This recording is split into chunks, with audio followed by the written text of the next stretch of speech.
Saudara-saudariku yang terkasih dalam Kristus, selamat berjumpa kembali dalam Renungan Harian Katolik di hari Rabu 7 Agustus 2024. Pada hari ini kita akan bersama-sama mendengarkan dan merenungkan firman Tuhan dari Injil Matius bab 15 ayat 21 sampai 28. Dalam nama Bapa dan Putra dan Roh Kudus. Amin. Tuhan bersamamu dan bersama rohmu. Inilah Injil Tuhan kita Yesus Kristus menurut Matius. Dimuliakanlah Tuhan. Pada suatu hari, Yesus menyingkir ke daerah Tirus dan Sidon. Maka datanglah seorang wanita Kanaan dari daerah itu dan berseru, "Kasihanilah aku, ya Tuhan, anak Daud. Anakku perempuan kerasukan setan dan sangat menderita." Tetapi Yesus sama sekali tidak menjawab. Lalu para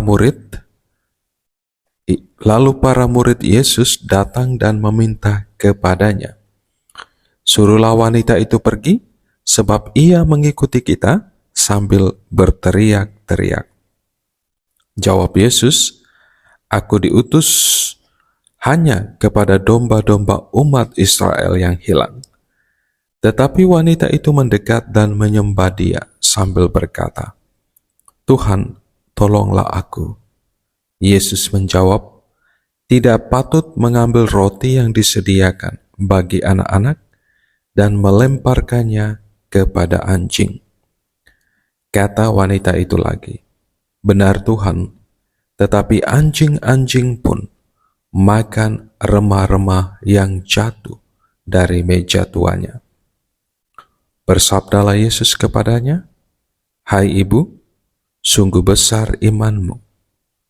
Terjadilah padamu seperti yang kau kehendaki." Dan seketika itu juga anaknya sembuh. Demikianlah Injil Tuhan. Terpujilah Kristus. Saudara-saudariku yang terkasih dalam Kristus, firman Tuhan Yesus hari ini mengajarkan kepada kita sekalian tentang kualitas iman yang tentunya harus setiap kita miliki sebagai murid-murid Tuhan. Iman perempuan Kanaan yang dikisahkan dalam perikop Injil hari ini bukan iman yang abal-abal, yang ketika menghadapi tantangan langsung kecewa dan mundur.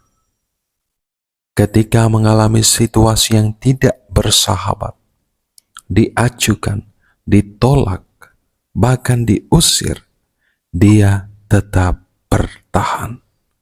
Bahkan ketika sebutan anjing diperdengarkan dan langsung ditujukan kepada dirinya, dia tidak kecewa. Ia tidak protes atau meminta penjelasan kepada Tuhan Yesus.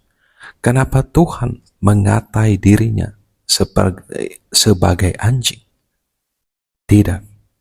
Bahkan dalam bagian ini, ia membenarkan pernyataan Tuhan Yesus. Benar Tuhan, namun anjing itu makan remah-remah yang jatuh dari meja tuannya.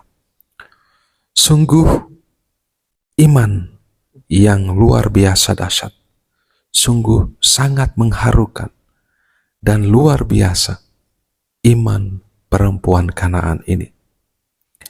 Ia menurunkan posisinya di tempat yang paling rendah. Ia merendahkan dirinya, ia tidak protes. Bahkan ia menyamakan dirinya seperti anjing.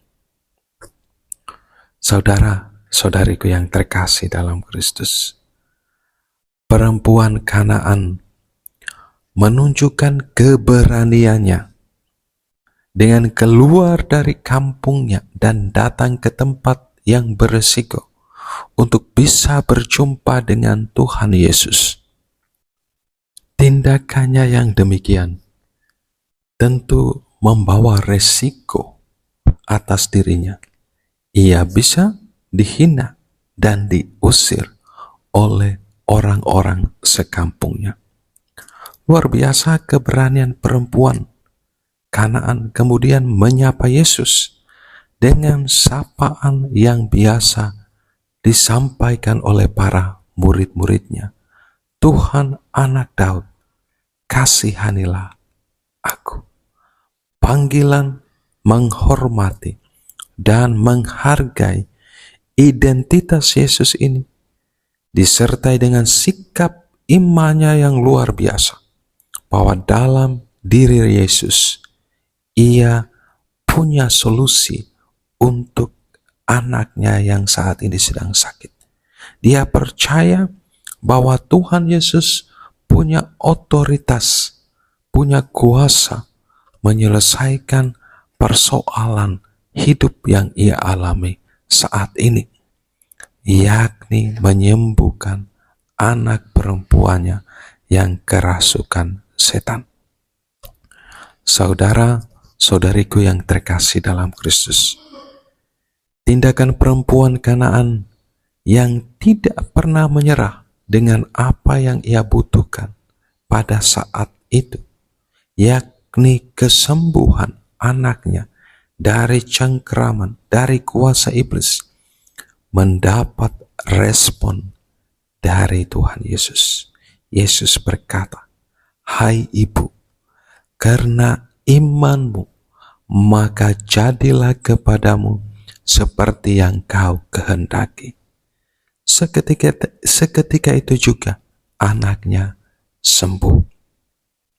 Saudara-saudariku yang terkasih dalam Kristus, kisah iman perempuan Kanaan mengajarkan kepada kita sekalian untuk juga membangun kualitas hidup beriman yang baik dan benar dalam hidup kita. Jangan kita menjadi cepat putus asa atau kehilangan harapan dalam Yesus ketika kita diperhadapkan dengan tantangan dan cobaan hidup ini. Janganlah pula kita mengancam Tuhan atau membuat tuntutan-tuntutan kepada Tuhan melalui doa-doa kita. Kita harus menaruh kepercayaan terhadap kasih Tuhan bagi setiap kita, seperti yang ditunjukkan oleh perempuan Kanaan itu. Kita harus percaya bahwa Allah mengasihi diri kita masing-masing, dan Ia sungguh tahu apa yang terbaik untuk setiap kita saat ini. Saudara-saudariku yang terkasih dalam Kristus, dengan kasih-Nya yang agung, Tuhan selalu memulihkan hati dan hidup kita yang rapuh dan lemah, bahkan ketika kita tidak lagi setia kepadanya. Allah mengasihi dan mengasihi setiap kita dengan kasih-Nya yang kekal, tanpa memperhitungkan dan mempertimbangkan apapun jalan hidup kita atau siapapun kita. Ia selalu dan senantiasa merangkul setiap kita dalam pelukan kasih-Nya, agar kita memperoleh hidup, keselamatan, dan sukacita. Berkat Tuhan beserta kita sekalian, Bapa, Putra, dan Roh Kudus. Amin.